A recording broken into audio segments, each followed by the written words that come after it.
تحریک انصاف نے Peshawar high court کے فیصلے کے خلاف سپریم کورٹ جانے کا اعلان کر دیا۔ رہنما پی ٹی آئی بیرسٹر گوہر علی خان نے میڈیا سے گفتگو کرتے ہوئے کہا کہ قوی امید ہے معاملے کو سپریم کورٹ ہی حل کرے گی۔ سپریم کورٹ بلے کا نشان بحال نہیں کرتی تو ہر امیدوار آزاد لڑے گا، کسی صورت الیکشن کے بائیکاٹ کی جانب نہیں جائیں گے۔ گوہر علی خان نے کہا کہ پی ٹی آئی سے بلے کا نشان لینے پر بہت بڑا سوالیہ نشان ہوگا۔ سپریم کورٹ کہہ چکی ہے پارٹی سے انتخابی نشان واپس لینا اسے تحلیل کرنے کے مترادف۔ رہنما پی ٹی آئی نے کہا کہ کرپشن اور ہارس ٹریڈنگ کی بنیاد رکھی جا رہی ہے۔ اڈیالہ جیل میں بانی پی ٹی آئی سے ٹکٹوں کے معاملے پر ملاقات ہوئی۔ سب سے پہلے تو آج آپ کو یہ بتاؤں کہ اڈیالہ جیل میں خان صاحب سے میری میٹنگ تھی۔ اسلام آباد ہائی کورٹ کی کنسلٹیشن کے سلسلے میں جو ہمیں ڈائریکشن ملی تھی کہ ٹکٹوں کے سلسلے میں ہم ملاقات کر سکتے ہیں اور کنسلٹیشن کر سکتے ہیں، آج بھی ڈیٹیل بحث ہوئی ہے اور انشاءاللہ ایک دو دنوں میں ہماری یہ کنسلٹیشن کمپلیٹ ہو جائے گی اور ہمارا ٹکٹوں والا مسئلہ فائنل ہو جائے گا اور انشاءاللہ تعالیٰ going ahead to contest election. اس کے بعد جو خبر آئی ہے کہ پشاور ہائی کورٹ نے اسٹے ویکیٹ کر دیا ہے اور جو آرڈر کیا تھا ہمارا بلے کی بحالی کا وہ واپس لیا ہے۔ میں آپ کو صرف یہ بتانا چاہ رہا ہوں کہ یہ سب سے بڑی ریفلیکشن ہے الیکشن کمیشن کے باعث ہونے پہ۔ الیکشن کمیشن اس فائل کو، اس کیس کو ایسے چیز کر رہا ہے جو کبھی پہلے کسی نے نہیں چیز کیا ہے۔ میں صرف یہ گزارش آپ کے سامنے کروں گا کہ یہ انڈرسٹینڈنگ غلط فہمی ہے لوگوں کی کہ الیکشن کمیشن کو نہیں سنا گیا تھا۔ جو ہماری ہیئرنگ 26 تاریخ کو ہوئی تھی وہ 4 گھنٹے پہ ہیئرنگ ہوئی تھی۔ اس وقت ہماری پٹیشن میں نہ اس وقت نہ ابھی نہ وفاقی حکومت پارٹی ہے نہ صوبائی حکومت پارٹی ہے۔ اس وقت الیکشن کمیشن کے بہاف سے الیکشن کمیشن کے سارے آرگومنٹ ان کے ایڈیشنل اٹارنی جنرل نے 1.5 گھنٹے بحث کی ہے اور اس بحث میں ان کی ساری کنٹینشن ریپروڈیوس ہے۔ اس ججمنٹ کو ڈیفینڈ کر رہا تھا وفاقی حکومت کے بہاف سے وفاقی حکومت کا نمائندہ ایڈیشنل اٹارنی جنرل جس کی حاضری لگی ہے۔ اس کے بعد الیکشن کمیشن نے اس آرڈر کو کبھی امپلیمنٹ نہیں کیا تھا۔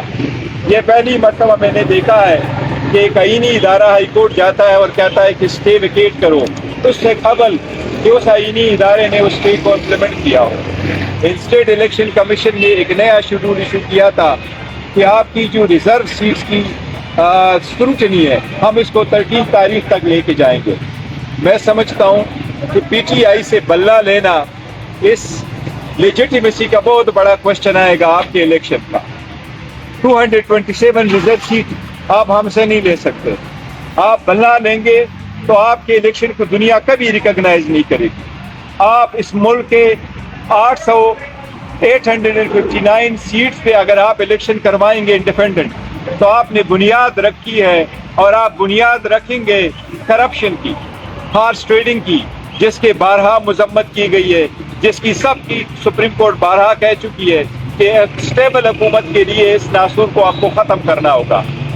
میں سمجھتا ہوں کہ یہ ڈیسیجن اجلت میں دی گئی ہے لیکن ہم انشاءاللہ تعالیٰ اس کے خلاف آج ہی فیصلہ کریں گے۔ ہم سپریم کورٹ ہی جائیں گے انشاءاللہ تعالیٰ اور جتنی جلدی سپریم کورٹ اس کا فیصلہ کرے گی تاکہ اسٹیبلٹی بھی آ جائے اور یہ واضح ہو جائے کہ کون سی پارٹی اس الیکشن میں پارٹیسپیٹ کرے گی، کیونکہ سپریم کورٹ تو کہہ چکی ہے کہ ایک پولیٹیکل پارٹی سے اس کا نشان لینا اس پولیٹیکل پارٹی کی ڈیزولوشن کے مترادف ہے۔ تو سپریم کورٹ سے درخواست ہے انشاءاللہ کل ہی ہم آپ کی عدالت آئیں گے، مہربانی فرما لیں اور جلدی سے ہمیں بھی سنیں۔ سر آپ نے کہا کہ صاحب یہ بتائیے گا کہ اب تو بلا جو آپ کے امیدوار ہیں، ظاہر ہے آپ نے کل کہا کہ ہم عام اسمبلی پر بھی الیکشن لڑ سکتے ہیں، لیکن ایک اوپینین یہ آ رہی ہے کہ جو آپ کے امیدوار اب الیکشن لڑیں گے وہ علیحدہ انتخابی نشان پر لڑ سکتے ہیں، تو اس بارے میں کیا سپریم کورٹ؟ دیکھیں سپریم کورٹ اگر ہمارا بلہ بحال نہیں کرتی اور ہمارے پاس اور کوئی آپشن نہیں رہتا تو آبویسلی پھر انڈیپینڈنٹ کی حیثیت یہی ہے کہ ہر امیدوار کو ایک الگ سے نشان ملتا ہے۔ دیکھو اس سے ووٹر بھی سسٹم جو بھی جیتے گا اس میں ڈیموکریسی کی ہار ہوگی، اس میں سسٹم کا ہار ہوگا، اس میں جمہوریت کی ہار ہوگی، اس میں ایک اسٹرانگ پارلیمنٹ کی ہار ہوگی۔ ایسا نہ کیجیے گا۔ سر یہ بتائیے گا خاص طور پہ آپ کا بیان جو آج بہت ڈسکس ہو رہا ہے، آئی ایم ایف کے ساتھ آپ کی ملاقات ہوتی ہے اور کیا آپ لوگوں نے کنڈیشن سیٹ کر لی ہے کہ اگر فری اینڈ فیئر الیکشن نہیں ہوتے تو پی ٹی آئی کی جو سپورٹ آئی ایم ایف معاہدے کے ساتھ ہے وہ وڈرا کر لی جائے گی، یہ انکنڈیشنل؟ ایک منٹ میں آپ کو ایک بتاتا ہوں، میں نے اس پہ اسٹیٹمنٹ ہم نے دیے اور بارہا مرتبہ دیے ہیں، اور ہم ہر مرتبہ یہ کہتے ہیں کہ اکانومی آپ کی خراب ہو جائے گی اگر آپ free and fair transparent election نہیں کرائیں گے، اور آپ کی لیجیٹمیسی کا بھی کوشچنز ہوگا. جو بھی گورنمنٹ آئے گی ایسی الیکشن کے نظر میں ان کی لیجیٹمیسی کا بھی بہت بڑا کوشچن ہوگا. کل کی اسٹیٹمنٹ جو مسٹر جاوید صاحب سے منسوب ہے، نہیں کل میری میٹنگ ہوئی ہے آئی ایم ایف سے، اس سے پہلے میری ضرور میٹنگ ہوئی تھی. کل جو میٹنگ یہ کہہ رہے ہیں میری کوئی میٹنگ نہیں ہوئی آئی ایم ایف سے.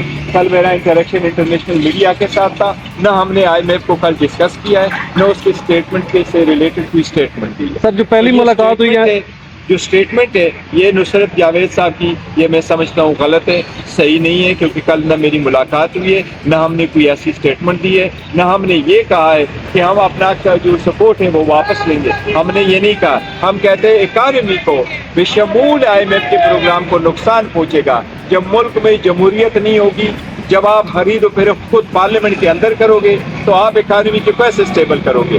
80% سپورٹ والی پارٹی باہر ہوگی، 20% سپورٹ والی پارٹیز اور ان کی زیرو کریڈیبلٹی کے ساتھ جب پارلیمنٹ میں ہوگی تو یہ بہت بڑا نقصان ہوگا. ایسی جمہوریت نہیں سن سکتا. یہ ہماری پالیسی اسٹیٹمنٹ ہے. نصرت جاوید کی اسٹیٹمنٹ آج سمجھتا ہوں کہ وہ ایک سیزن کا جرنلسٹ ہے، اس کو چاہیے تھا اسٹیٹمنٹ کرنے سے پہلے اس کی وہ تصدیق کرتے یا ایٹ لیسٹ ہمیں کال کر دیتے تو ہم بھی اس کو کہتے کہ ہماری کوئی میٹنگ نہیں ہے. سر خان صاحب پہ آج ایک اور چارج فریم ہو گیا، کس طرح سے آپ اس ساری چیزوں کو ڈیفینڈ کرتے ہیں؟ دیکھیں یہ سارے پولیٹیکل وکٹمائزیشن ہے. میں نے ہسٹری میں پہلی مرتبہ دیکھا کہ الیکشن کمیشن وہاں سے چل کر کے اتنے ہارڈ ٹائم میں آ کر کے صرف آپ انڈائٹ کرا رہے ہیں. یہ پولیٹیکل وکٹمائزیشن ہے. دنیا کو دکھانا ہے میں نے انڈائٹ کر لیا، لیکن یاد رکھنا آپ خان صاحب پہ اور کتنی انڈائٹ لگائیں گے؟ آپ پہ عوام انڈائٹ کر چکی ہے چوری کا، اور انشاءاللہ 8 فروری کو آپ سزاوار ہو.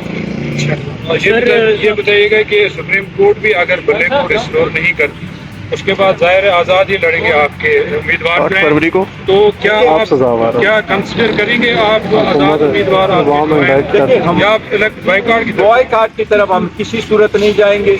ہم سپریم کورٹ سے بھی استدعا کریں گے کہ ضروری نہیں اگر آپ خواہ اس بلے میں کوئی خاص بات ہے آپ ہمیں کوئی اور نشان دیتے ہیں. قانون یہی ہے کہ پولیٹیکل پارٹیز اور ان کے جو کینڈیڈیٹس ہیں ان کے پاس ایک کامن سمبل ہونا چاہیے، ایک ہی سمبل ہونا چاہیے چاہے وہ ہمارا جو بھی ہے، وہ سمبل ہونا چاہیے پولیٹیکل پارٹی کے ساتھ. اور آپ اگر ریکال کرنا چاہتے ہیں یہ ریکال نہیں کر سکتے. مجھے کبھی یقین ہے کہ سپریم کورٹ اس کو، ویسے بھی یہ میٹر ریزالو ہونا ہی تھا سپریم کورٹ میں، سپریم کورٹ اس میٹر کو ایسے جانے نہیں دے.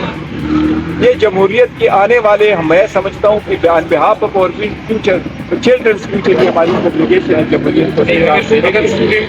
میں نہیں سمجھتا سپریم کورٹ کبھی بھی اس بات کو کنسیڈر کرے گی کہ الیکشن سے ہم سے جو الیکشن کا سمبل ہے وہ واپس لیا جائے. میں اتنا کبھی آپ کو کہہ سکتا ہوں کہ مجھے الحمدللہ 90% یقین ہے ہمارا بلہ ریسٹور. اگر فار ایگزامپل نہیں کرتی ہم الیکشن میں بھی جائیں گے، لیکن یہ جمہوریت کا نقصان ہوگا. یہ دیکھو ہارس ٹریڈنگ کی بنیاد ہوگی. یہ میں سمجھتا ہوں جتنا نقصان آپ کرے اکانومی کا اس کا ہوگا. اگر آپ لاہور کی مثال لے لیں، وہاں آپ کی کتنی سیٹیں ہیں؟ 14 آپ کی نیشنل اسمبلی کی سیٹ سے. وہاں آلموسٹ 28 آپ کے پاس جو سیٹ ہے وہ پروونشل اسمبلی کی ہے. ایک سیٹ پہ آپ کے جو 5 6 کینڈیڈیٹ لڑ رہے ہوں گے تو 100 نشانات پہ آپ الیکشن لڑ رہے ہوں گے تو لوگ بھی کنفیوز ہوں گے، پارٹیاں بھی کنفیوز ہوگی، ہمارا ووٹر سپورٹر کنفیوز ہوگا. تو آپ نے ایک پولیٹیکل پروسیس سے ایک پولیٹیکل پارٹی کو انڈائریکٹلی آلموسٹ نکال دیا جو کہ غلط ہے.